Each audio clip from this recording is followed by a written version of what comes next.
Okay, colleagues, you are welcome to another wonderful day of academic exploration. We're now entering into introduction of the ethic side of your learner guide, and venturing into this particular textbook. You know, although I know that we cannot finish everything there in our learner guide because of the contact section we have in this year. But like I told you, all questions related to exam will be confined to what we covered, and other materials we did not cover, you will do them as yourself reading. Is that clear? Yes, sir. Yes. Fantastic. All right.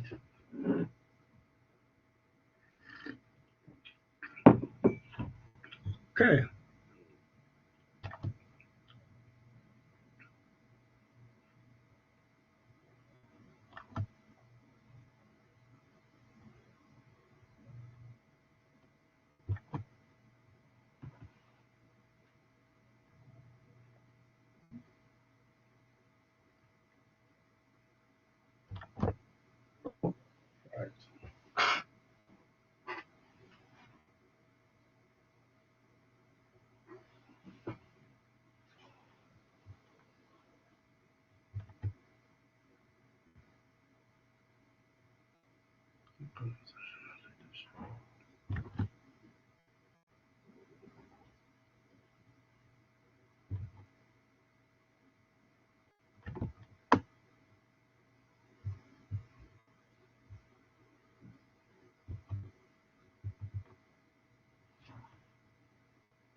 Right.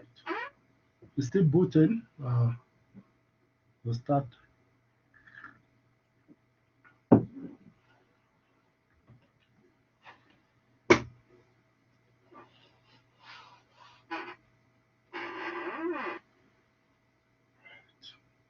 Have you guys received the second assignment so far?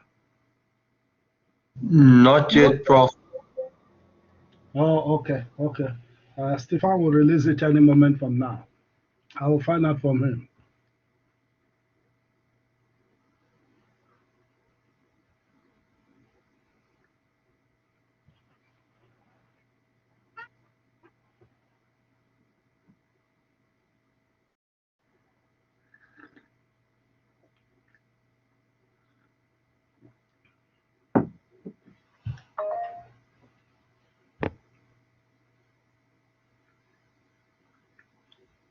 Okay.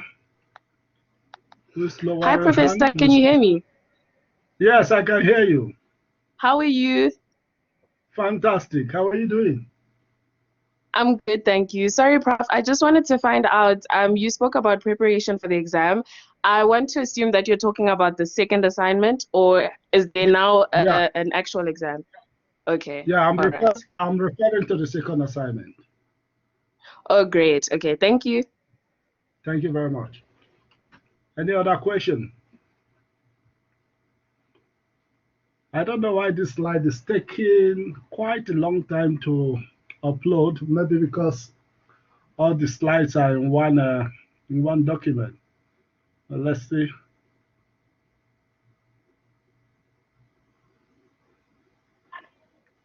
Okay, Prof. Yeah. Or just to clarify again, basically the second assignment, we consider it as an exam. Yeah, as the main exam. Yeah. Oh, okay, thank you, Prof. Yeah.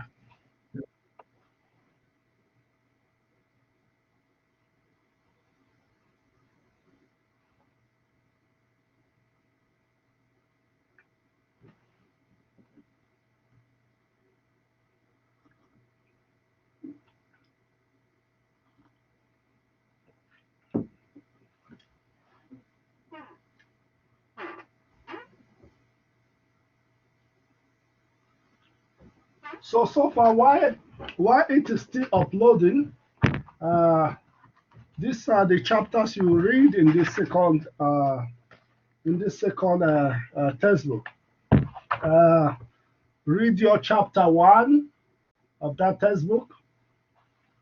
It can be the 5th or the 6th edition. In fact, the 5th edition is no more there because the publishers got me the 6th edition. And in terms of the 6th edition, some contents may be in another chapter. Just use the title to locate your subject area. Is that clear?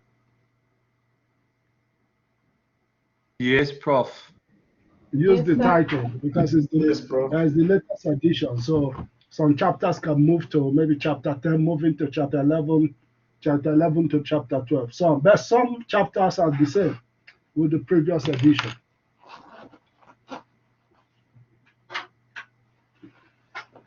All right, colleagues, the document have been uploaded, and we'll be touching some aspect of it.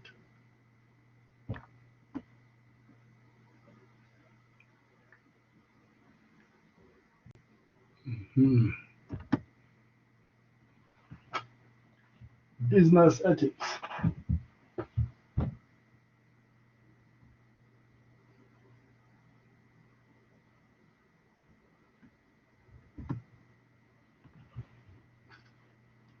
Which is, of course, the chapter 1 of your recommended textbook on ethics, key concepts and distinctions in ethics. Now, business ethics. When we talk about business ethics, what are we trying to talk about, or what are we saying when we say business ethics? Or if at all we want to also take it from a business context. The most important thing you must keep in mind is business ethics is the study of both business as an organization as well as business as an activity. You see, both business as an organization and business as an activity. Business as an organization is what business do internally, and business as an activity is what, okay, I heard you. So business ethics is the study of both business as organizations as well as business as an activity. Can you all hear me now? Yes, sir. Okay. I think Yes. there's a colleague that is saying I should speak louder. Okay, Yes, you can hear me now. Okay, fantastic. So business ethics is the study of both business as organizations as well as business as activities. So business as organization is business itself, the structure and the internal working mechanisms into the business. And of course, business as activity is the relationship between business and stakeholders of business. Can you see? And of course, who are the stakeholders of business? Can you list them for me? Who are the stakeholders of business? So wouldn't that be like employees and any shareholders involved in the company or owners? And your, And then- and your customers. And your suppliers. Of course. These are all our stakeholders. So the activity of the business have to also put into consideration the stakeholders of that business. So there are 3 dimensions. There are 3 dimensions of business ethics. The first one is, of course, economic ethics. The second one is, of course, corporate responsibility. And the third one is, of course, organizational ethics. Now, when we talk about economic ethics, it has to do with how our business go about realizing their economic objectives. Now, you see, by dealing with external stakeholders. And of course, know that when we talk about economy, we are talking about how a business operates within a country economically in terms of the business they do. And when we talk about from global context, how business simply implies how businesses operate within the global environment. Can you see? And of course, when we talk about corporate responsibility, one thing we must keep in mind is that business must also be responsible to the community where they operate. Can you see? They must be responsible both ethically and, of course, in terms of also being philanthropic towards towards the society or towards the community where they do their business. So that is why these also form part of the corporate responsibilities of business. And of course, the third one, that which of course is organizational ethics. That is the moral value of an organization. Can you see? In terms of what they do and in terms of how they relate to the external environment or how they relate to people both within the organization and of course outside the organization.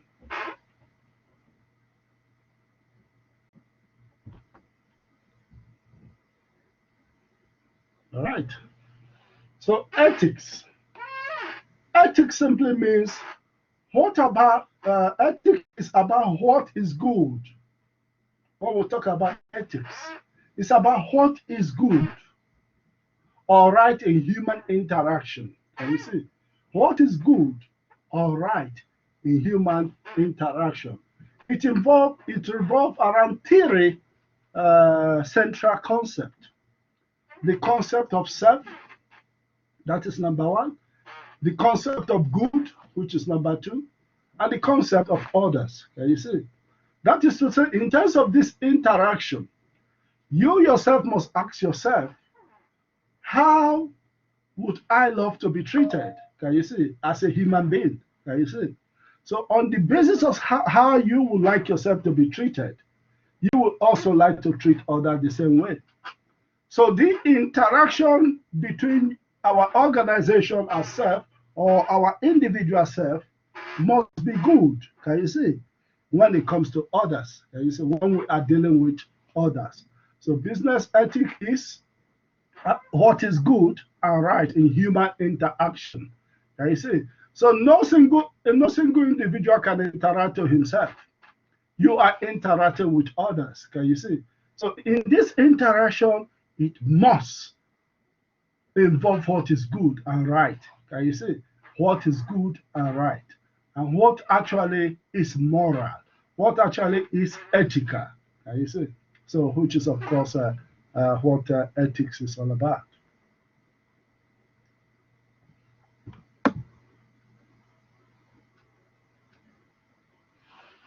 Now we'll come to business ethics. Can you see? Business ethics, when ethics is applied to business, we consider the impact that business organization and business activity have on the interest of all who are affected by it. I see. When ethics is applied in business, we look into the impact that business organization, the impact that business organization itself and their activity have on others, other stakeholders. Can you see? On the interest of all who is affected by them. And who are those affected by business? Of course, employees are there, customers are there, suppliers are there, community members are there, the government is there. So when ethics is applied in business, we consider the impact that business organizations and business activities have on the wider interest. Can you see? Wider interest, or the national interest, or the societal interest, or the global interest. It depends on where the businesses are operating or carrying out their businesses. Is that clear? So business ethics is about identifying and implementing standards of conduct in order for business that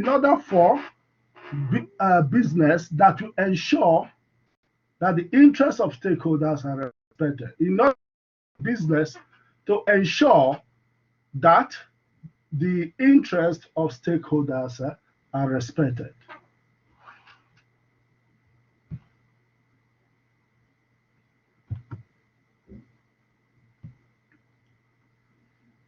Now, another construct that is right, wrong, and dilemmas. Right, wrong, and dilemmas. There are certain behaviors that are considered ethically right. Behaviors that are considered ethically right, such as respect for the dignity of employees, and of course, for company's property. Respect for the dignity of company employees and for company property. But when we look at most organizations nowadays, they don't actually respect the dignity of employees, which is why, of course, the International Labour Organization spoke very much about fair and unfair labor practices. How are organizations adhering to this respect for human dignities? Can you see? In terms of how we treat our employees, in terms of discrimination in the workplace, and so many other issues or vices. So on the other, discrimination against employee, and of course, theft of company property is considered as wrong. I see. So the first one is right in terms of how we want to respect, of course, the dignity of employee and for the company property. The other one is wrong, which is, of course, discrimination against employee, theft of company property is considered ethically wrong. So the nature of moral dilemma is that they force one to choose between two or more options that all, to some extent, are wrong. Can you see? That are all, to some extent, are wrong. So when we come to issues of dilemma actually places us in a position where we are confused, in fact, in terms of our ethical choices. Can you see? So the nature of moral dilemma is that they force one to choose between two or more options that are all, to some extent, wrong. Can you see? Two or more options that are to some extent wrong. For instance, one may decide to choose between not making profit and, of course, retaining so many employees, and, of course, destroying job even when the organization is making profit. Yes. One person is actually interested in shareholders' return, while the other one is actually looking at the welfare of employees. You see? So it places a manager in a position of dilemma. You see? So which is why sometimes it is actually referred to ethical dilemmas or ethical dilemmas. Yeah.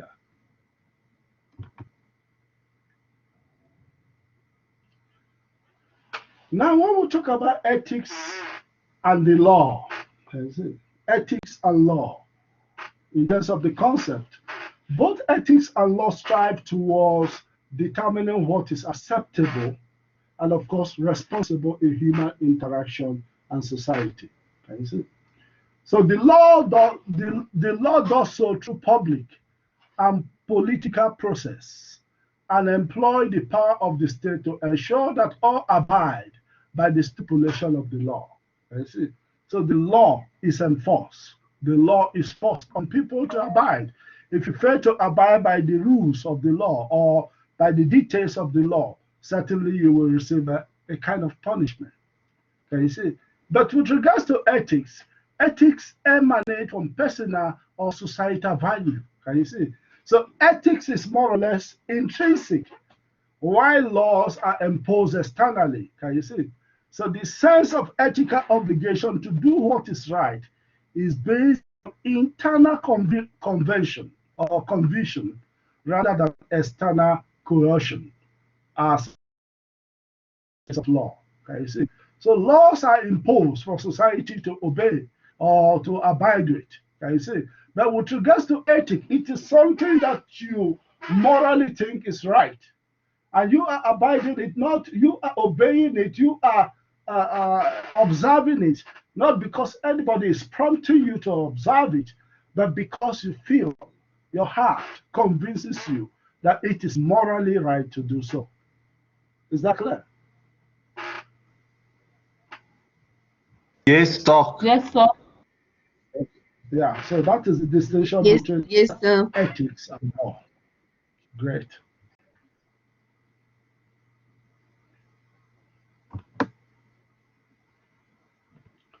Now you can see the diagram there, although we'll still discuss it in the other slide. Although ethical and law behavior often coincide, they sometimes differ. Can you see? Although both of them, because both of them is all about doing right. Can you see? Although ethical and legal behavior often coincide, they also sometimes differ. They are also sometimes different. For instance, if you look at the diagram in the table 1.1, the relationship between ethical and legal behavior. I say, when an organization observes legal as well as ethical behavior, it is considered as right, which is of course the first antibody there. Can you see? Then, when an organization observes ethical behavior which is illegal, can you see? Then there's a question mark there. Can you see? And of course, when an organization observes legal behavior which is unethical, there is also a question mark there at the box below. Then when an organization observes an unethical behavior as well as illegal behavior, that is totally wrong. Can you see? So there are instances where organization can observe ethical behavior but illegal action. Can you see? It has a question mark. And a good example of ethical behavior which have an illegal connotation is like if you come across somebody who had an accident, and in order to take the person to hospital, you bridge a lot of traffic light, or the robots. You bypass the robot, rushing somebody to a hospital. So you have acted illegally but ethically. Can you see that? Yes, Prof. Yes, Prof. Yeah. Can you see? That is a very good example of somebody who must have acted illegally by trying to save life, which is of course ethically. Can you see? And the same thing applies to legal related matter. There are instances where somebody may act legally. For instance, if somebody is dying, you decide, okay, let's wait for the police report. Can you see? And the person is dying.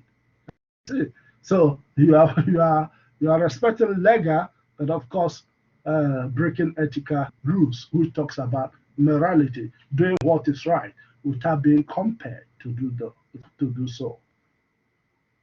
Can you see the two illustrations? Yes, Prof. Yes, Prof. Great.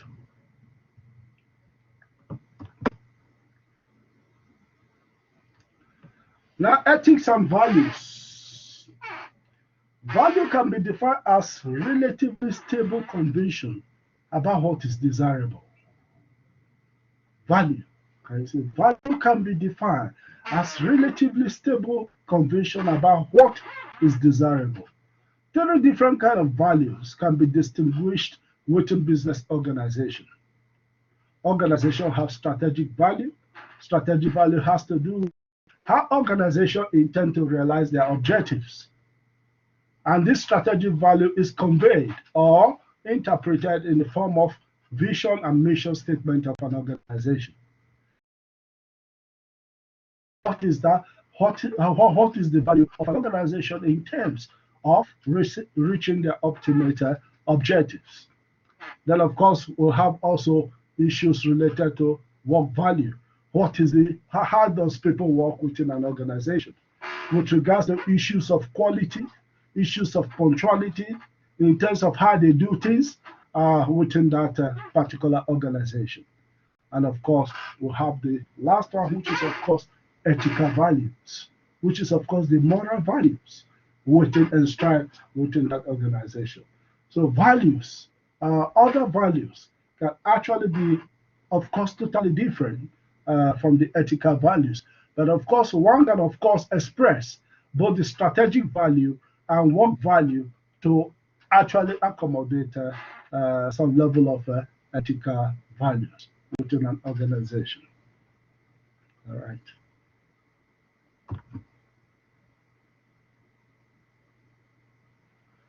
Now we'll come to issue around integrity. Integrity. Integrity, that is a person is regarded as having integrity when he or she consistently adhere to a set ethical standard. Somebody is perceived as having integrity when that person is consistent in adhering to certain ethical standards within society or within the organization. You see, for this reason, integrity is often associated with concepts like fairness. Fairness, can you see? Fairness in terms of distribution of resources, fairness in terms of how you treat people, fairness in terms of your managerial style, So integrity is often viewed with concepts like fairness, consistency, can you see? Consistency, and of course, uprightness and wholeness, can you see? So all those things are categorized under fairness. Therefore, organizations with ethical integrity have a reputation for adhering to set of ethical values. And this inspires trust, confidence among stakeholders. Organization with ethical integrity. Now we have talked about ethical integrity when it comes to individuals, but now organization as a whole also have ethical integrity. So organization with ethical integrity have a reputation for adhering to a set ethical value, which is based on fairness, consistency, and inspires trust and confidence among stakeholders, among all those who deal with that particular organization. Integrity is all about goodwill. Can you see? Integrity also increases the patent of that particular organization. Integrity improves reputation of that organization. And these things I have mentioned are things that you may not see physically, but you can feel them as how people perceive that organization. That is why if some of you have done something like accountancy or accounting, you will see that in the asset side of the sheet, we have what they call goodwill. We have what they call patent. Can you see? So all these things are product of integrity in an organization. Is that clear? Yes, Is sir. that clear? Prof. Fantastic.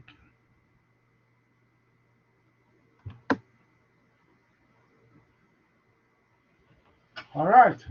Personal and organizational ethics. Individuals can affect the ethical culture of the organization they work for. Can you see? But the opposite can also happen. Can you see? Individual is a part and component of an organization.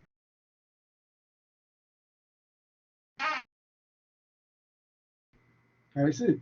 But the opposite can also happen in the sense that the organization can have either a constructive or a disruptive influence on the moral character of the people that work there. Can you see? So certainly also some organization can make people to become unethical. Just like individuals within an organization, as individuals coming together can make an organization to embrace ethical culture. The same way certain organization, because of those who were already there, can of course also influence members of that organization to become amoral or unethical. So that is, of course, the personal and organizational, related ethical issues.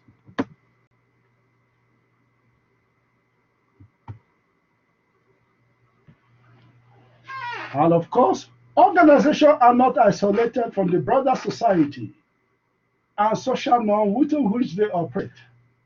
So also society can corrupt as well as conserve business organization. There is it.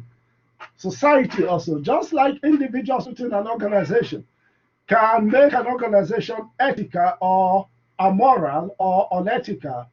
The same way organization can make people within the organization corrupt and of course ethical. But also the society where the organization operate can also affect an organization. Can you see? Organizations are not as isolated from the broader society and social norm within which they operate. So society can corrupt or conserve business organizations. But business can also contribute towards corrupting or improving the moral fiber of society. Can you see? For instance, if you go to some countries, most of the business people do is through bribery and corruption. That is because the society accepts the norms. Can you see? But if you go to some country, you see that there's nothing like corruption. There's nothing like bribery. Can you see? You are treated according to when you arrive.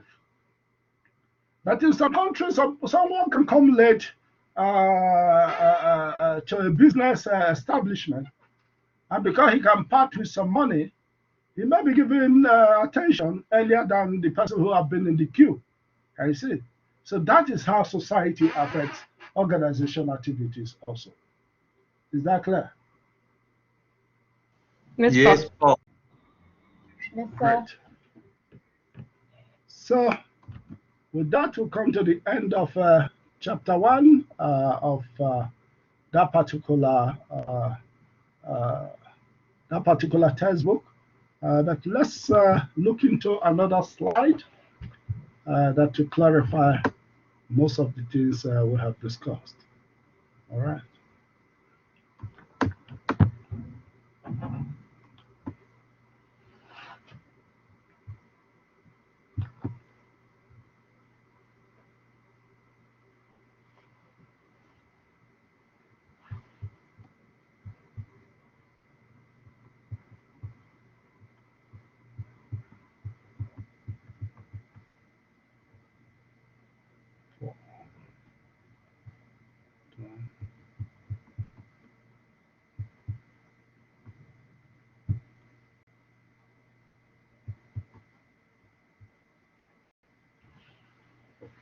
Still booting.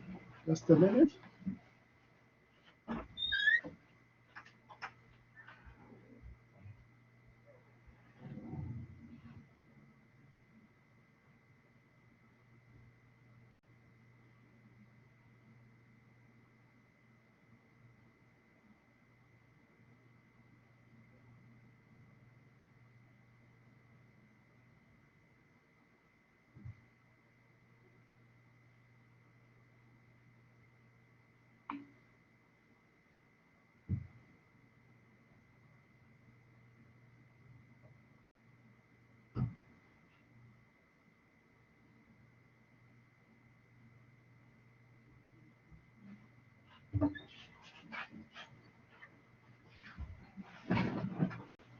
All right.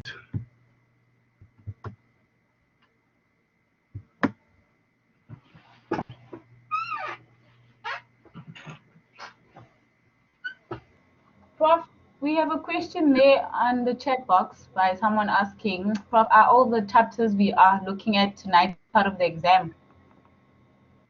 Yes, yeah, of course. There's nothing that will not be part of the exam.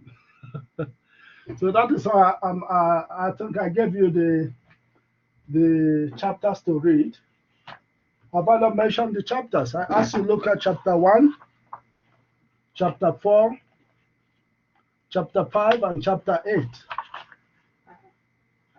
Read that in the New Testament.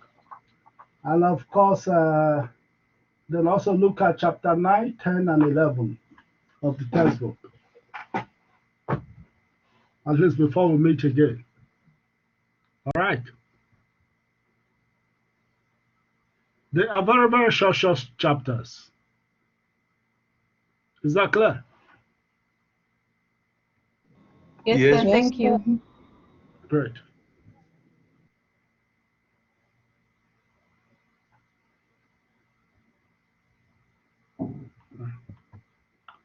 Why is this chapter? Okay.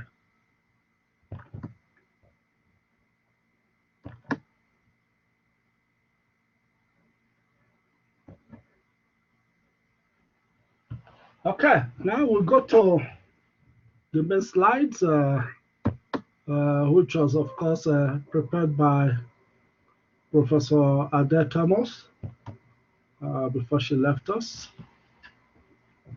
Ethical leadership, 1.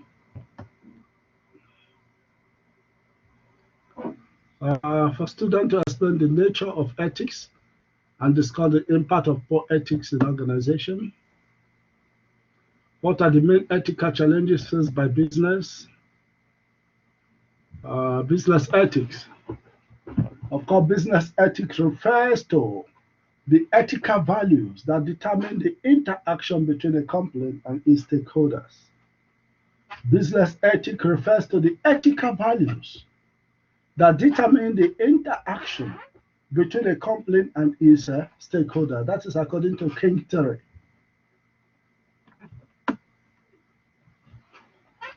Type of morality. Can you see? Types of morality. The first one there is moral, which is striving for what is good. Striving for what is good, which is when we talk about moral, we are also referring to ethics. Then ethical. Then when we talk of immoral, we are talking about unethical. So immoral inactivity, or which is an activity opposed to what is good, And of course, we have amoral. Amoral has 2 aspects of it: intentional amoral versus unintentional amoral. However, different rule applies in business than elsewhere. Business and ethics can't mix. There are people who feel that business and ethics cannot mix, because there are people who have that initial intention that the main purpose of business is to earn profit. And of course, in earning this profit, the interest should be shareholders' returns. And if the interest, or if the ultimatum given to management is to increase shareholders' return, there's nothing you can talk about ethics. You see? So there is a perception that business is the act of doing business. So as such, anything about moral or anything about ethics should not come into the discussion of business. That is the perception of people. And this perception was based on the capitalist mode of operation, which emphasizes self-interest, private property, and profit motive of business. Can you see? And profit motive of business. Now, if you are talking about business and you're thinking about how to make other people happy, definitely you are not a serious businessman, according to previous concepts of doing business. I see. Now, values in organization. What is values? Value is conviction about what is good or important or desirable. Can you see? Value is conviction about what is good, what is important, and as well as desirable in organization. Can you see? You can hear people saying, this is against my value. This is not the way we do things in my culture. It's against our value system. You see, and in fact, nations have their value system. You see, there are nations that are corrupt nations. That is their value system, and there are nations that are upright in terms of how they transact business or in terms of how they deal with people. That is their value system. So value is conviction about what is good, what is important, and what is desirable. You see? And of course, like I mentioned to you earlier in the previous slide, there are 3 types of values. You see? For organizations who have strategic values, and of course the work values of an organization, and of course the ethical values. All this sum together is known as the core values of an organization. Is that clear? Yes, Prof. Yes. Yes, Prof. Great. Great. All right. Typical values in business. What are the typical values? What most business value that will give them, of course, good reputation or goodwill, or of course, what is it called? There's another term again for it: reputation, goodwill, and probably increase customer base or something of that nature. The typical ethical values in business includes honesty. Can you see? Honesty. That the business is honest. Can you see? Truthful. Can you see? And of course, ready and willing to disclose. Can you see? They don't involve themselves in window dressing. They don't involve themselves in lies. They don't involve themselves in, of course, presenting something that is not there. They don't actually supply people or sell substandard material to people. They don't sell something that is harmful. You see, they are honest in dealing with members of the organization as well as the public. You see, so typical ethical values in business: integrity, and I also mentioned what integrity simply means. Can you see? Integrity, upholding a kind of some level of trustworthiness. Can you see? That the both individuals within that organization, and of course, in dealing with themselves, and of course, in dealing with outside, portray or reflect integrity. And of course, transparency, that a business is transparent. Can you see? There are instances where business may be giving a kind of unreliable data to the public. Can you see? There are instances where organizations may even kind of reduce their profit so that they will not pay additional tax to government. Can you see? So transparency, there should be transparency in terms of course, the value, and of course, an organization that lacks this value is, of course, unethical. Then another type of ethical value of business is, of course, trustworthiness. You see, trustworthiness, that the organization is trustworthy, that people believe in the organization even when they have not seen activities of the organization, but they believe in hearsay, what they have heard from people based on stories of people who have dealt with the organization. And of course, another typical ethical value in business is fairness. Treating everybody fair, equally, can you see, without bias. Then another typical ethical value of business could be respect. Respect for employees within the organization, respect for your stakeholders, respect for suppliers, respect for your customers. Can you see? So these are typical ethical values in a business. All right.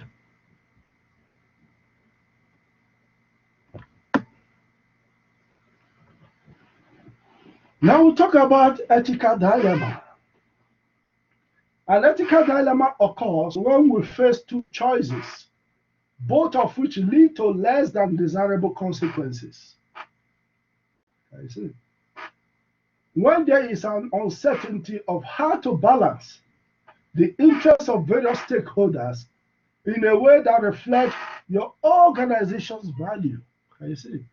When there is uncertainty on how to balance the interest of different stakeholders, can you see? The interest of this, do you retrench more workers to satisfy the shareholders? Do you satisfy the shareholders? And of course, downsize your employees? Can you see? All these are ethical dilemmas that a manager can face within an organization. All right. So, and of course, when certain values conflict, when there's conflict in terms of values, certain values, then that is considered as, of course, an ethical dilemma. You see?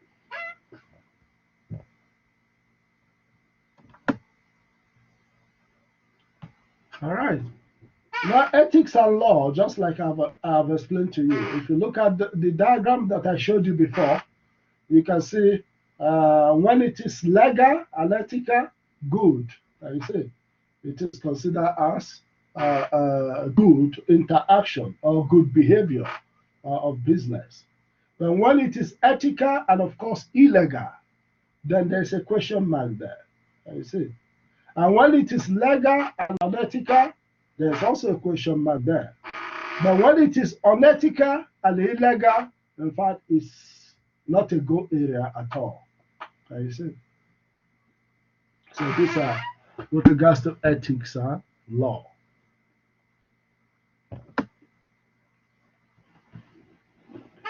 All right. We progress. Now, another aspect is, of course, Apple barriers and, of course, warehouse. You see, you can see good Apple and good barrier. So, good Apple can produce, of course, good barrier, which is, of course, very good.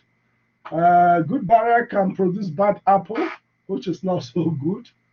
And of course, good apple can come from bad barrier, which is also not so good. And of course, bad barrier and bad apple will be totally soured. Can you see? So basically, this is just a reflection.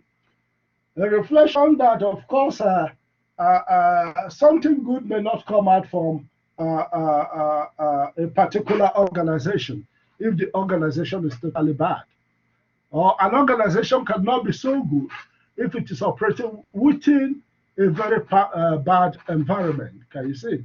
So an apple cannot, a very good apple cannot really emerge from a bad barrel.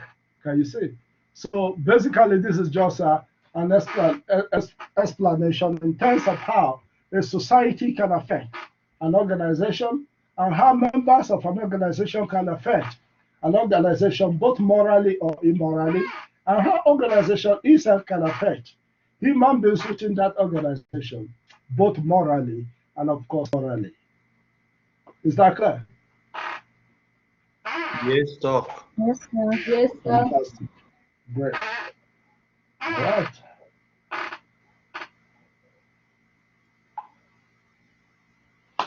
We progress.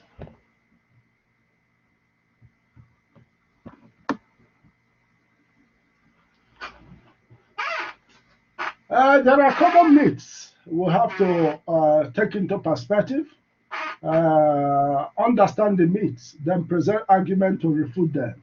You see, we need to understand certain myths. You know, with regards to how business operates nowadays, and I told you that, of course, within the current dispensation, there seems to be a new dimension of competition, which is, of course, reflected in, of course, business trying to, of course, undo themselves or outdo themselves as a result of controlled competition. For instance, they talk about dog eat dog. Can you see that within a business environment, the emphasis should be that one organization should take it off and dog competition. And of course, we have also another myth, which is all that matter is the bottom line. Some of the myths here in business, all that matter is the bottom line. That is profitability.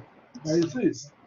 And of course, increase in the account in the return, increase in the return, of course, increase in the return of shareholders. And of course, another aspect is that nice guys and girls come last. Can you see? So that if you are too nice, if you are too good, you may not succeed in business. Another aspect also is when in Rome, do as the Romans. Can you see? So that in fact there's no point in terms of there's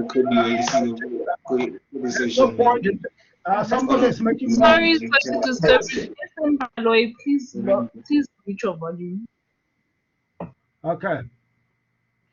So another aspect is when somebody say when in Rome do like Romans. So there's no interest in terms of ethics, can you see?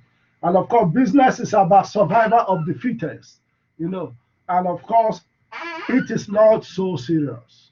So these are some of the myths that you hear around business, which of course can contradict ethical values or ethical perspectives in terms of how we do business. I will elaborate on these myths as time goes on. All right. And of course, in terms of doing business again, and of course, with regards to some of the new terms that we normally use in business now, which seems to me as if business have become a kind of warlike games. Can you see? You can see that some people will say business is just war. Can you see? Some of the slogans. If you can beat them, yeah, I get you. If you can, another student was suggesting about the myth. If you can't beat them, you join them. Can you see? Those are some of the terms we see in terms of business activities. And of course, business has, of course, taken a kind of warlike connotation. You hear people talk about business is just war. And you hear people use the term strategy. Can you see? And like I told you before, that strategy is, of course, a term that emanated from the military parlance. Can you see? In those days, when we say somebody who used strategy, we refer to generals who are planning for war. Can you see? And of course, tactics. Tactics is, of course, strategy is a bundle of tactics. So those are also military terms. I will see people using that most often now in business related activities. And of course, in most of the business schools, they teach people about most of this, how to, of course, fight a war in business, how to use strategy in business, how to use tactics in business. Can you see?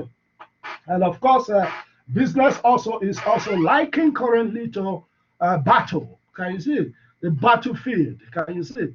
And of course, we talk about launching of business. Can you see? And when you talk about launching, you see that that also seems to reflect a military term when they say launch the bomb or launch whatever. So most of these things are, of course, sometimes, because of competition. You are right, you know. So we see new forms of jargons emanating within the business environment or how people do business within society, within the nation, and of course, globally. And of course, we hear also issue of annihilate. Annihilate, that is destroy them, destroy your opponent, destroy the competitors. Can you see? So those are some of the terms we hear. Now we talk about target. Target is also like shooting a gun. You see, hit your target and all those kind of things. And of course, we take no prisoners. Can you see? We take no prisoner means an aggressive way of doing business. Can you see?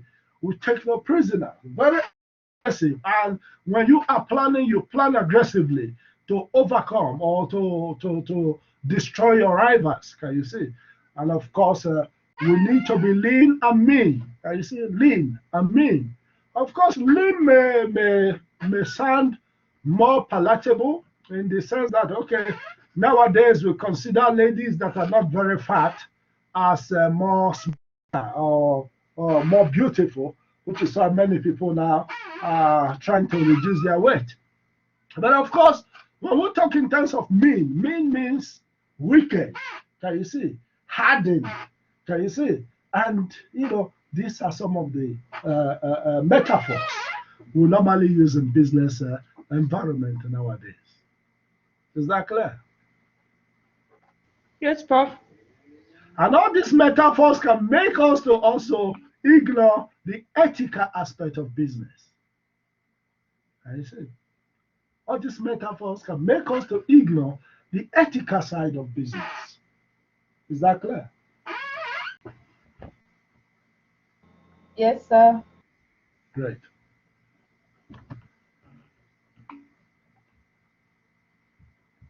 Prof. Does it pay to be ethical? Yes. Yes. Any question?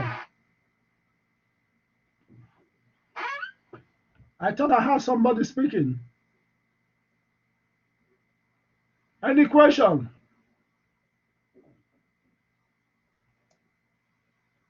Okay, I progress. Okay, strategic importance of ethics for business. Strategic importance of ethics for business. Why is it important to observe ethics in business or in doing business? One is that a moral organization can actually attract investors. Can you see? Investors' confidence.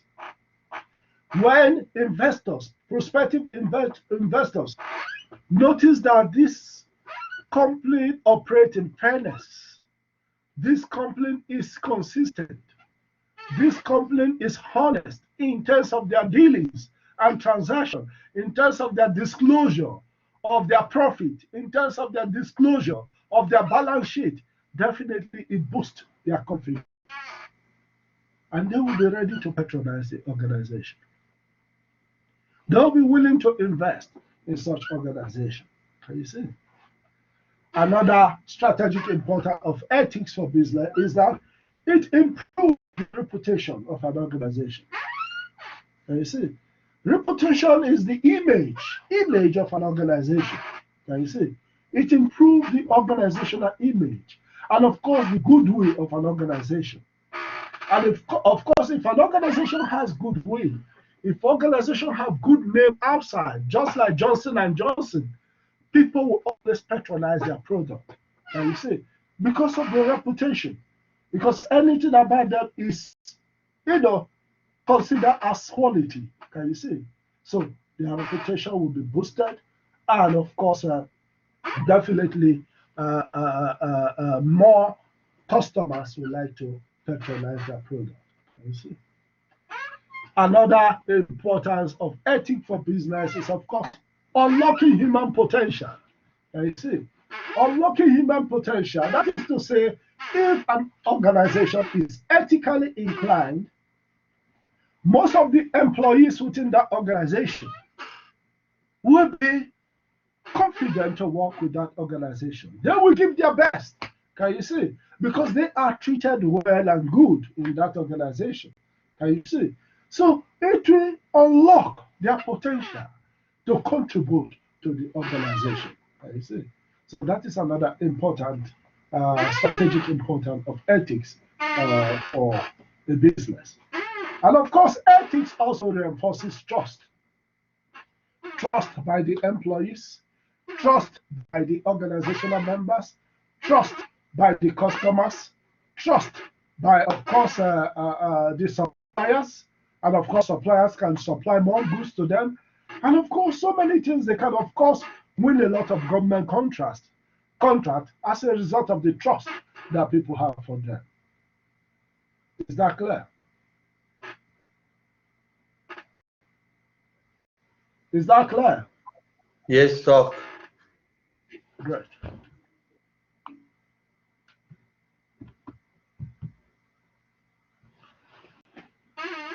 Now, in terms of investors' confidence, global market, can you see? We are now operating within a global market. And as such, capital is moving from one place to another. Can you see? So if your organization is not ethically sound, definitely the capital in your organization will fly to another organization in faraway country. Can you see? So if your organization is ethically sound, definitely it will open avenue for global investment opportunities to come to your organization. Can you see? The same thing also applies to nations. If a nation is considered as ethically sound, it will also bring capital from outside the country to that nation. For instance, currently, capital is flying from Nigeria to Ghana because Ghana seems more ethically sound and stable than Nigeria. Can you see? So mobility of capital move from one country to the other nowadays. So ethics, in terms of investors' confidence, it reinforces where a nation, an organization within that nation operate within the boundaries of ethics. Can you see? Operate within the boundaries of morals. Can you see? So, and of course, investors are looking for fair, accountable, responsible, and transparent management. Can you see? That is what investors are looking for. They are looking for fair, accountable, responsible, and of course, transparent. Can you see? Management. That is what they are looking for. So any organization or any country that can actually reflect most of these issues, fairness, accountability, responsibility, and transparency in business dealing, will certainly attract investors. Is that clear? Yes, sir. Yes, sir. Great. Now, if you look at, according to McKinsey's Investors Opinion Survey, McKinsey Investors Opinion Survey of 2002 states that 200 plus institutional investors from the USA and other parts of the world, that is with almost $2 trillion US dollars. Can you see? What was the finding? They say 85% of these investors consider corporate governance as important as financial performance. 73% will pay more for shares of governed company than poorly governed company with comparable financial results. You see? And of course, the premium in Africa is about 30%. So that is, of course, the survey, according to McKinsey Investor Opinion Survey. You see? Now we'll talk about reputation, which is number 2. At country level, we'll talk about country level reputation. What is the reputation of a country? That is reflected in what we call Transparency International. Transparency International every time give out information about reputation of every country. That is where they rank different countries and show us the countries that are first in terms of reputation. I think currently Scandinavian countries are at the top when we talk about reputation. Can you see? And of course, they tell us also countries that are not transparent, very corrupt countries, like Pakistan, Nigeria, and also some countries within the lower range. And of course, Venezuela and the rest. Can you see? All these things are issues revolving around reputation. When we talk about national level, which is country level. But when we talk about corporate reputation is the opinion of stakeholders. Can you see? Stakeholders. And when we talk about stakeholders, we have already mentioned now the national stakeholders. And now that companies are also operating within a global environment, companies or corporations will also have international stakeholders or global stakeholders. Can you see? So corporate reputation is the opinion of stakeholders towards an organization. Can you see? Based on, of course, international investors become stakeholders here. Based on what? Its past record. Can you see? When we are looking at corporate reputation, you look at the past record of the corporation in terms of their profit margin, in terms of their shares, in terms of how they deal with employees within that organization, in terms of their record, their balance sheet record, and in terms of their asset and liability. Can you see? And of course, in terms of how they pay their employers to show that they are not indebted so much. So all these affect the corporate reputation of a particular organization. Can you see? So corporate reputation is the opinion of stakeholders towards an organization based on its past record. Can you see? And of course, we talk about individual reputation. Individual reputation or personal reputation will be the reputation of individuals working within that corporation. Can you see? And individual reputation affects corporate reputation, and corporate reputation affects national reputation.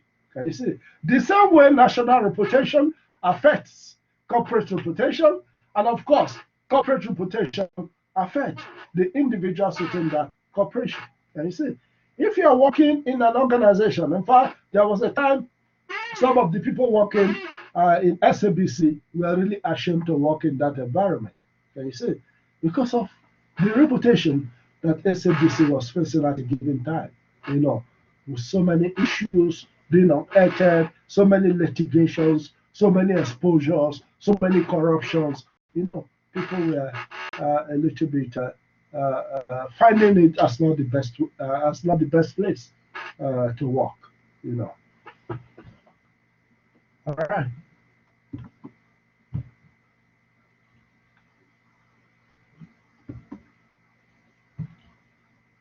We are still talking about reputation. Importance of reputation. Can you see? Importance of reputation. Reputation will enable an organization to employ credible leaders. Can you see? Will enable an organization to employ credible leaders. Everybody wants to work in a successful organization, an organization that is reputable. So if your organization is reputable, you will be the best. You will be in more position to hire the best of CEOs across the globe. Can you see? And of course, if your organization have a good corporate reputation, you will have the ability to sell products and services. Can you see? You have the ability to sell your product and services because you have a lot of customers. Because of your goodwill, because of the image of the organization. Can you see? So you have the ability to sell your product and you have the ability to market your services. Can you see? Another importance of reputation is that your organization will be able to attract investors both nationally and internationally. Another importance of reputation is that your organization will be able to hire the best talent, hire talented staffs. Now you see, because everybody will want to work for your organization, and you will be able to attract good talents. Now you see, and of course, another importance of reputation is that reputation promotes loyalty of supply chain. Your suppliers will respect you. They will not see you as a business who may, after selling their supplies, keep their money for other businesses and delaying their payment. Can you see? So reputation will promote loyalty of your supply chain. Can you see? And of course, another important of reputation is that your organization will be able to exert influence on government. Because government respect your organization. And because your organization is always paying you. Can you see? Some people look too walking. Yeah. Okay. I did get that the last one. Can you ask that question in vocally? Can you hear me, Professor? Yeah, I can hear you. Okay, I'm saying some people, they actually purposefully go and look to be employed by companies that are corrupt because they want to benefit from their corruption. You know, like they say, jump on the gravy train. So some people intentionally go and work in organizations or go look for an organization that has a bad reputation for corruption also. It's just something I wanted to add. Oh, okay. No, thank you very much. No, that is a fact. But those people also may be unlucky when the organization is destroyed because of the corruption, because the organization will be folded or will be declared insolvent or be liquidated, and as such, they will be jobless. Can you see? Can you see the ethical implication there? You're right, yes, Professor. But some people don't think like that, so they think they can let them milk it while they can, you know. Yeah. No, that of course falls under ethical dilemma also.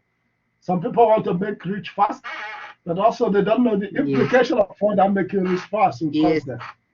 Yeah. All right. So, and of course, Yeah. Thank you very much for your input there. Yeah. So, and of course, the next one is hire good talents.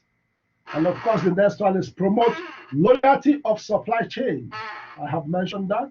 And of course, be able to exert influence. Be able to exert influence on government. Can you see? When your organization is good and great, you can even influence government. Can you see? You can influence government. If many, for instance, the Dangote Group in Nigeria can influence the government of Nigeria. Can you see? And of course, we have bigger organizations also in South Africa that can, of course, influence government because they have bigger stake. Can you see? And the government knows that, you know, if this organization is destroyed, it will affect their income also. Can you see? And of course, it will affect the nation in terms of employment. Can you see? So, importance of reputation, as of course, organization can, of course, exert influence on government. All right.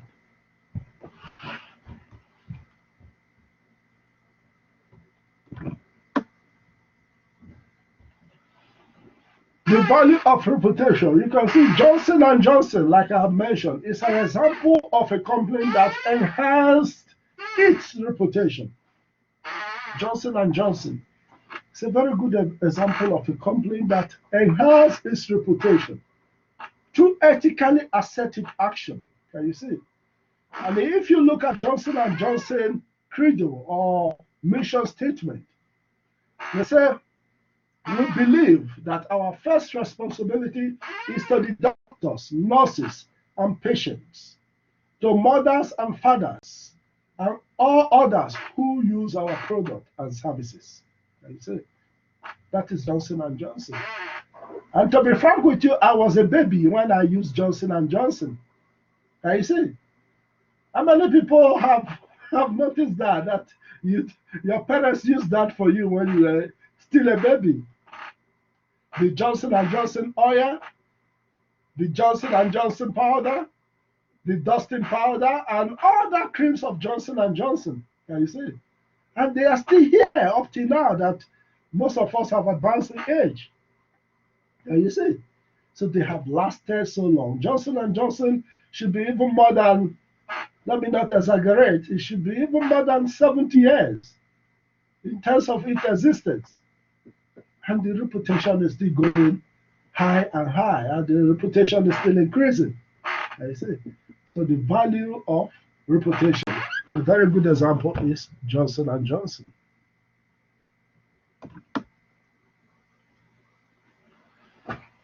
The value of reputation. Example of companies who damage their reputation through unethical conduct. You can see most of the companies there, for instance, Aaron was one of the companies that damaged their ethical conduct. Can you see? Aaron. Another one there is, of course, Parmalat. Parmalat is another one. And of course, another one is Nike. Another organization is Ford. Another organization is SAA. Another one there is British Airways. Another one is Tiger Brand. Another one is Fidel. Another one is Sambo. Another one is Lesionet. Another one is Clover SA. Another one is ESCOM. Another one is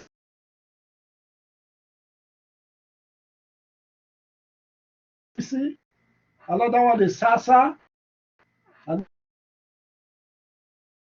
that have, of course, destroyed their ethical reputation, or their reputation through unethical conduct. Okay, I hear you. Why do you think so? The British Airways staff are thieves. Have you worked with them? They thieve those people. They open your luggage. They open my luggage, Okay. and I had money inside. So maybe I don't know, man. I probably I lost the money. It's not them. But when I went on some website, I was a Twitter, I don't know. But then I saw people complaining that British Airways staff members are thieves. They open, especially when you have a designer bag, they open and they open. Like they take whatever they want and they close. I read a tweet saying that you must always cover your bags, like you must cover them with that plastic. I was so shocked. Those people are thieves.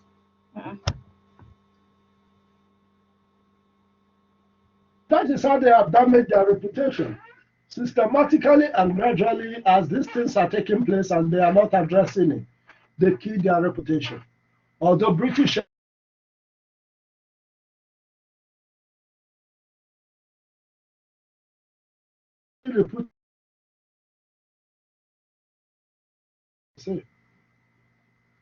and of course, you can see SABC is there also. There was a time there was so much scandal in the SABC. And of course, even last year, SAA was about to close because of issues of reputation, poor management, and all the rest. And of course, you can also go and read, Google it, how Enron decided to damage their reputation. Can you see? Leadership challenges in Enron and how it affected their reputation. And Professor, Leaders were not transparent. Yeah.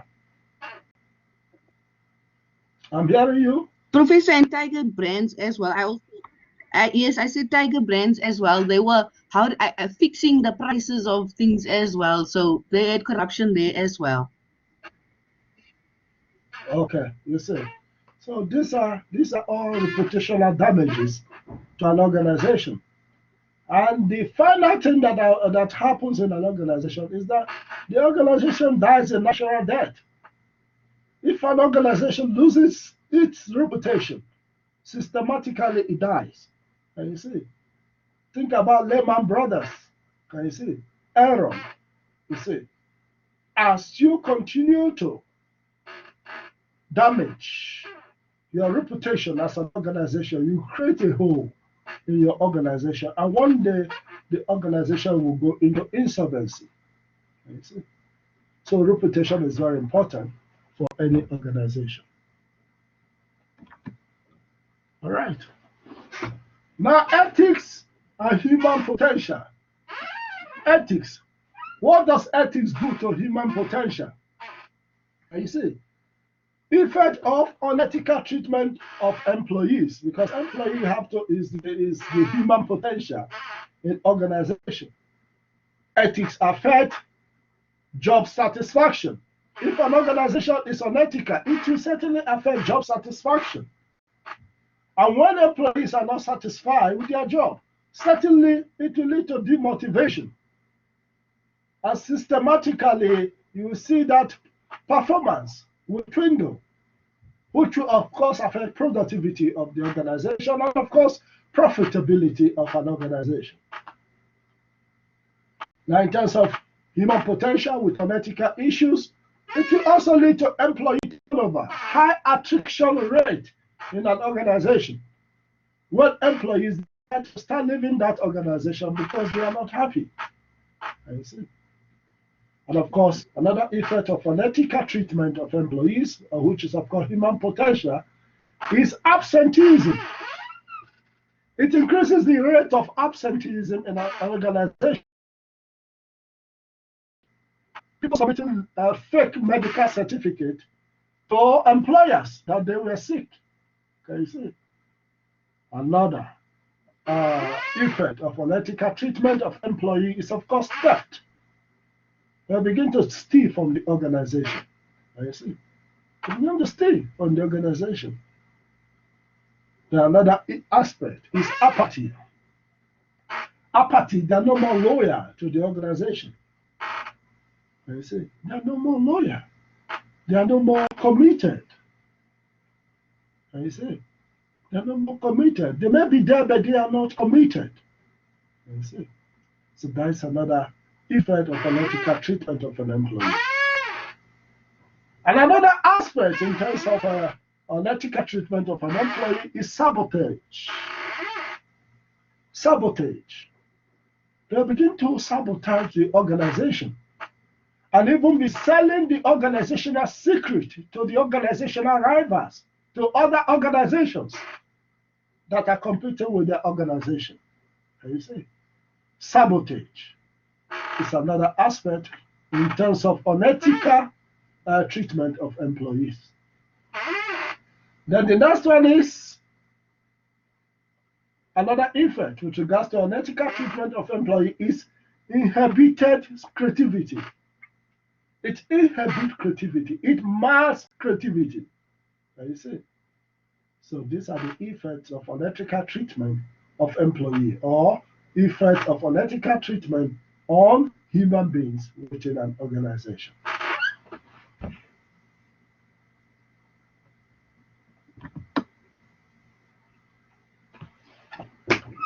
Ethics unlock human potential. Ethics unlock human potential. Respect for individual. Can you see? The most pervasive term in the excellent companies. Can you see? One of the terms that you hear most in good companies or in most successful companies is respect for the individual. Can you see? Respect for human beings. Respect for each and every employee within that organization. And of course, that is based on Peters and Waterman in search of excellence.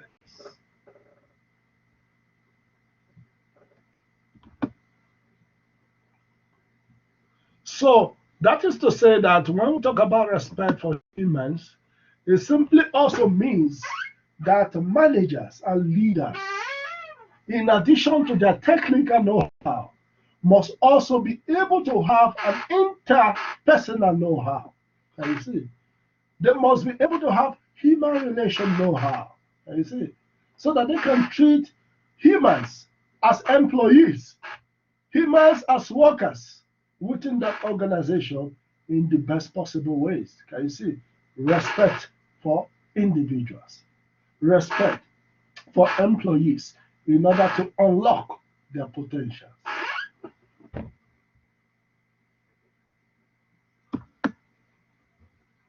Trust.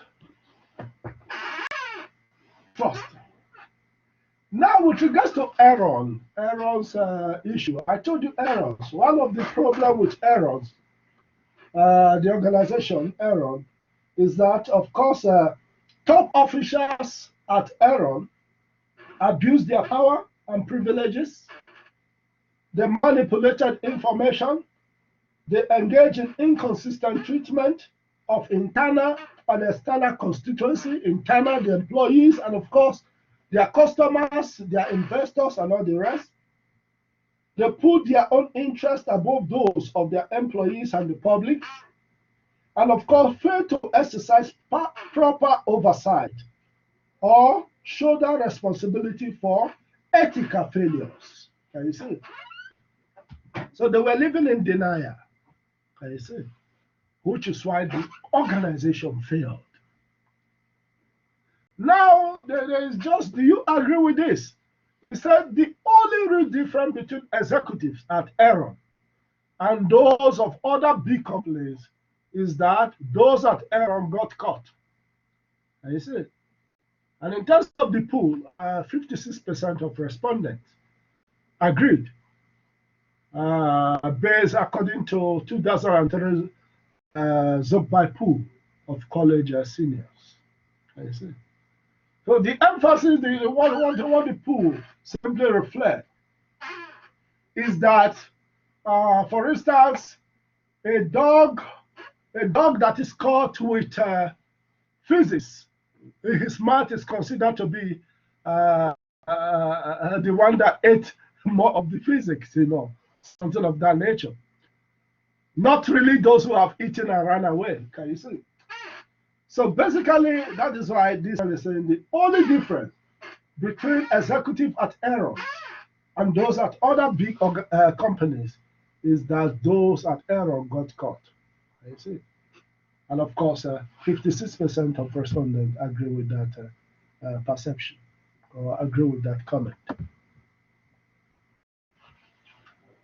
Cost and benefit of trust. We have already treated trust when we discussed the leadership theory. Can you see? The contemporary leadership theory. So cost of distrust. If we don't trust ourselves in the organization, then there will be a lot of control mechanisms. Can you see? And control mechanisms warrant additional cost. Well, we have to have surveillance in our organization. We'll have to monitor how people do things. Can you see? It will increase the cost of managing people. And of course, another aspect in terms of the cost of distrust, that is sabotage. Can you see? People will begin to sabotage the organization. Can you see? And when we talk about the benefit of trust, what is the benefit of trust? Benefit of trust is one, cooperation and teamwork. Can you see? Trust reinforces cooperation and teamwork among people. And of course, you guys know what I mean by teamwork when we discuss the topic of team. Teamwork brings about synergy. Can you see? So the benefit of trust is that it increases cooperation among organizational members and boosts their teamwork.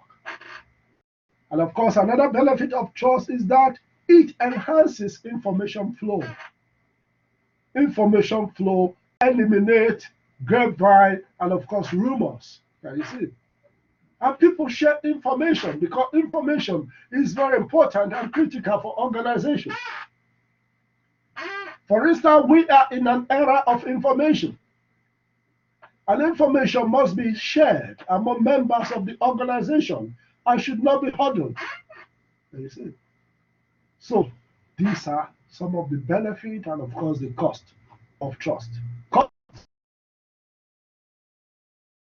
is the opposite of benefit. Can you see?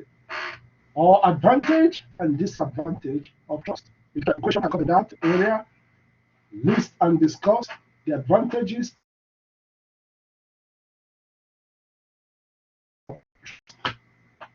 Is that clear? Is that clear? Yes, sir. Yes, stop. Professor, you broke up. Great. I didn't hear what you said, Professor. You were breaking up. The Yeah, I screen said was great. freezing. Oh, which one was that? We're talking about the benefit of trust. Did you hear that one? Yes, after that you were saying something and then it was. Did you hear the? Sorry? Oh, okay. No, I think after that I was talking about information flow. That if information is not flowing, it leads to Yes. grapevine. It leads to rumors in an organization. And I said that information should be shared nowadays because we are in an era, we are in the information age. Can you see? Information should be more shared rather than being huddled. Can you see? Or being constrained. Can you see? So that is actually what I said at last before I asked if it is clear. Okay, yes. Thank you, Professor. Is that okay now? Okay. Now, building trust. How do we build trust in an organization? The first one that is making information available. Making information available. You see? That is openness. If we want to build trust in our organization, we have to be open. You don't have to restrict information so that we don't start having rumors and grapevine in our organization. Another way to build trust is competency. You see, competency. That people have the skills, the technical competency to do job, and of course, the human relation competency. You see, particularly the human relation competency. If you have the competency of dealing with people, respecting people, and treating people nicely, and caring for people, certainly it will, of course, increase the level of trust among members of an organization. You see, another aspect in terms of building trust is integrity. And integrity, like I have told you, has to do with consistency. Can you see? That you treat everybody consistently. And of course, that you yourself, in everything you do, people can have guarantee that he will behave the same way tomorrow without new dimensions or without coming with a new attitude. Can you see? You are constant, you are consistent, you are balanced in your view. Can you see? So that is another way. Trust in an organization, integrity. Another way of building trust in an organization is benevolence. Can you see? Benevolent, that is well-being of others, caring for the well-being of others. Can you see? Treating others as you would like them to treat you. Can you see? That is benevolence. Can you see? So, do to others as you wish to be dealt with. Can you see? So that is benevolence. And of course, another way of building trust is history of interaction. Can you see? History of history. What is how do people within that organization interact over the years? Can you see? Is it a toxic environment? Is it a harmonious environment? Of course, enforce what is positive. So these are the ways of building trust in organization. All right. All right. Modes, strategies of managing ethics. What are the different strategies of managing ethics? The first one is, of course, with regards to some of the strategies. The first one is immoral. The second one is reactive. The third one is compliance or compliance. The third one is integrity. And the last one is totally aligned. You see. Now, in terms of the nature of the different strategies, in terms of immoral, the nature is unethical conduct is good for business. That is immoral. They are straightforward and they have the belief that to do business, you must first business. Business is all about doing business, and there's nothing like moral. You see? So in their view, unethical conduct is good for business, is good business. Now, of course, in terms of reactive are of the view that token gestures, and of course, no punishment of unethical behavior. Can you see? They react to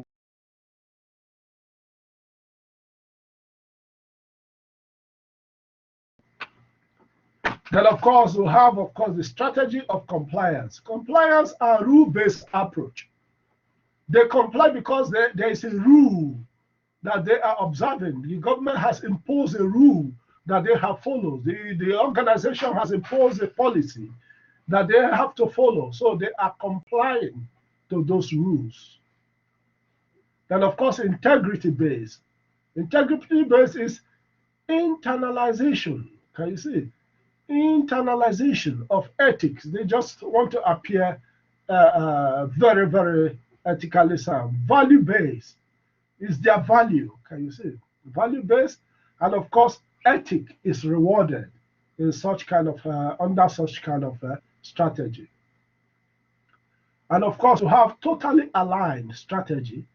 The nature of totally aligned is seamless integration of ethics with business. Can you see? Seamless. Can you see? It's subconscious. Can you see? They just do it because they don't know when they observe ethic, because it is intrinsic in there. Can you see? So that is a totally aligned strategy.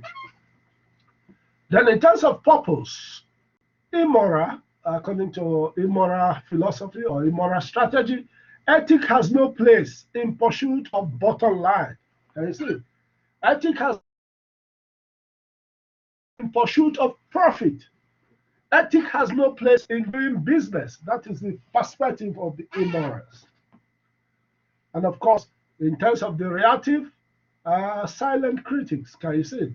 They don't criticize, they don't make much noise about it, and they don't actually disturb people who break ethical rules in order to achieve some goals for the business. And of course, in terms of the compliance strategy, desire to have good reputation. That is their aim, the purpose. They desire to have good reputation and prevent unethical behavior. You see, they are complying just so that they can have good reputation. Those who are based on integrity as a strategy, it's a proactive. They are proactive. Can you see? Ethics is regarded as competitive strategy. They see ethic as competitive strategy. And of course, with regards to those who are totally aligned, ethics is embedded in their culture. You see? Ethics is part and parcel of their culture. Then talk about ethics management strategy. Ethic management strategy in terms of immoral, there's no strategy for ethics. Now, with regard to reactive, there's a laissez-faire attitude towards ethics. Anybody is free, either to observe or not to observe ethics. And of course, with regard to compliance, our principle is based on transactional, and of course, they look into how they can actually penalize those who do not abide by ethic. Whereas in terms of integrity strategy, they are more or less transformational. Can you see? Transformational, and of course, stakeholders are expected, of course, to abide by ethics.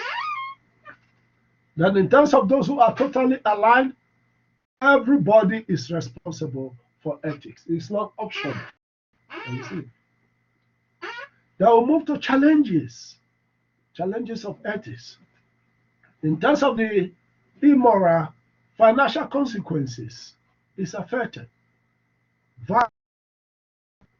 Dissonance, alienation of course, stakeholders. Can you see? That is the challenge that confronts immoral strategy of ethics. And of course, with regards to ethical scandals can affect an organization. Ethical scandals, corporate reputation can be damaged. Can you see? For organizations that just leave everybody to do what they like, whether you observe it or not. And of course, for organizations,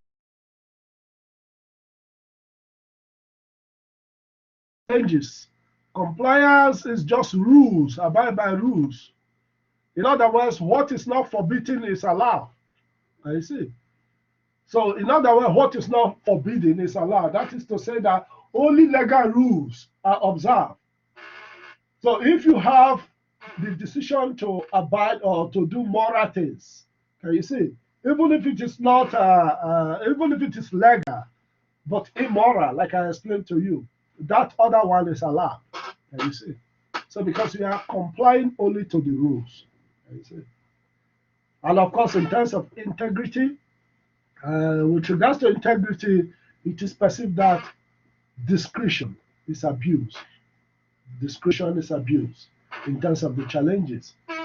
And with regard to totally aligned strategy, complacency, that is, of course, satisfaction or contentment with regards to the challenges, of course, or also self-satisfaction. One can actually feel that, okay, he's satisfied because he's totally aligned, But of course, that satisfaction, of course, may not be totally right. Also, can you see? It can also create rooms for one not to be worried about improving on the ethical standard of that particular organization. All right. So, colleagues, ladies and gentlemen, I think that is where we'll stop for tonight because it's just about 7 minutes to 8. So when we meet again, we'll continue with other topics around ethics. So, like I told you, read your chapter 1, 4, 5, and 8, and your chapter 9, your chapter 9, 10, 11. They are just short chapters of 33 pages. Just read them so that we can cover a lot. And so, when will the assignment be published? No, that is why I told you that I will confirm from Stefan. Okay. Naturally, we prepare the assignment and hand over to the admin. Thank you for class, Prof. Then admin, thanks a lot. And the admin takes to the faculty. The faculty approves. That is the college now. I know that we are no more operating on faculty level. Oh, okay. No, thank you, sir, for the class. And I think.